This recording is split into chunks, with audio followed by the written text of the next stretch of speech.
اسرائیل کا نیا اسلحہ قانون کیا ہے اور عرب اسرائیلی خوف زدہ کیوں ہیں؟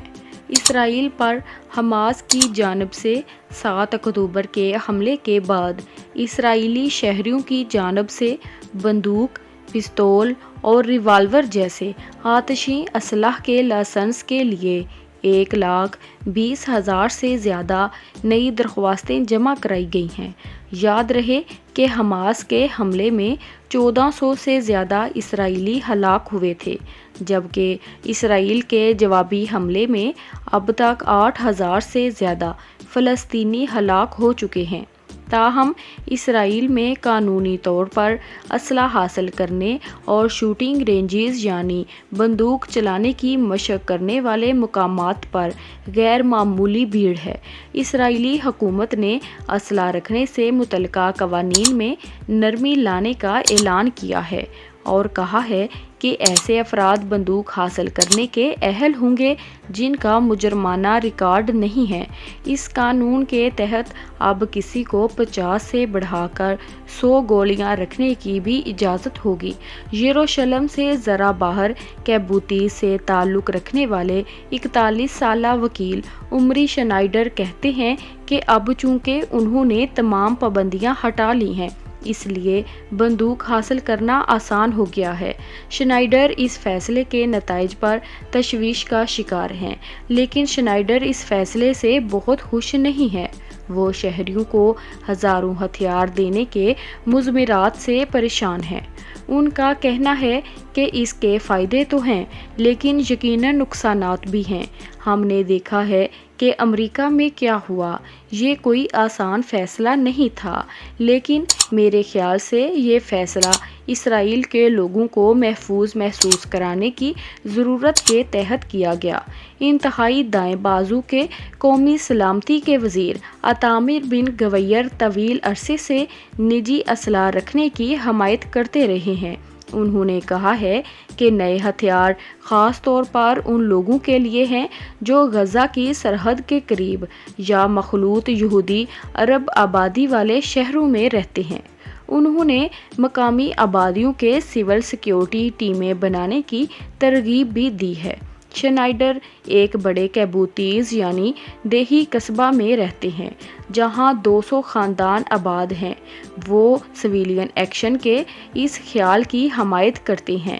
انہوں نے کہا کہ موجودہ صورتحال کے پیش نظر ہم نے اپنے کیبوتیز میں بندوقیں لینے اور پڑوس کی نگرانی کرنے والی ٹیم بنانے کا فیصلہ کیا ہے۔ ہنگامی صورتحال میں یہ ٹیم کام کرے گی اور خدا نہ کرے کبھی اگر دہشت گردوں کی طرف سے کوئی اور فائرنگ یا در اندازی ہو تو مدافعت کرے گی۔ جہاں ایک جانب اسرائیلی آبادی خود کو زیادہ محفوظ محسوس کرنے کے طریقے تلاش کر رہی ہے، وہیں دوسری جانب اسرائیل میں آباد عرب جو آبادی کا 20% سے زیادہ ہیں کا کہنا ہے کہ وہ کبھی اس سے زیادہ خوفزدہ نہیں ہوئے۔ ملک بھر سے عرب اسرائیلی شہریوں نے امتیازی سلوک، زبانی بدسلوکی اور آن لائن ٹرولنگ کے واقعات کی شکایت کی ہے۔ وسطی اسرائیل میں لود شہر کی یہودی اور عرب آبادی کے درمیان نسلی تشدد کی ایک دردناک تاریخ ہے۔ معذور بچوں کی ماہر استاد سحر حمدونی نے اپنی ساری زندگی اسرائیل کے شہر لود میں گزاری ہے۔ ان کی گلی کے ایک طرف یہودیوں کے گھر ہیں تو دوسری طرف عرب نژاد لوگوں کے گھر ہیں۔ وہ کہتی ہیں کہ حالیہ حملوں کے بعد اب وہ یہودی آبادی کے محلوں میں سامان خریدنے نہیں جاتی ہیں۔ اس کے برعکس وہ عربی دکانوں تک جانے کے لیے لمبا راستہ پیدل طے کرتی ہیں۔ وہ کہتی ہیں کہ پہلے بھی ہمارے گھروں پر حملے ہو چکے ہیں، ہم پہلے ہی صدمے سے نبرد آزما ہیں۔ اسرائیل کے عرب شہری، جن میں سے اکثر فلسطینی کے طور پر اپنی شناخت کرتے ہیں، عام طور پر اسرائیلی حکومت کی لازمی فوجی بھرتی سے مستثنیٰ ہیں۔ اس تربیت کے بغیر ان کے لیے بندوق کا لائسنس حاصل کرنا بہت مشکل ہے۔